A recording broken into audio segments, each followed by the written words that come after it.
শুভ সকাল বন্ধুরা। এখন আমি হরিনামিতে পাঠ করছি, জয় হরি বল। বলিকে চলিতে হরি,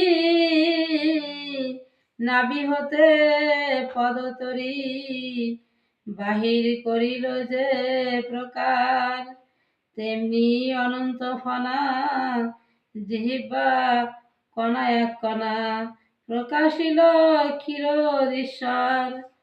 কলম কালি সহিত সূচিকণ মনোগীত, মিশ্রিত করিলাম শিকি পুচ্ছে। বাসুদেব নন্দসুত ঘন সৌদামিনী বৎ, অঙ্গে অঙ্গে মিশিতায় জইছে, তেমনি মিশ্রিত হলো কলম আনিয়া দিল, গণেশের কলম করেতে।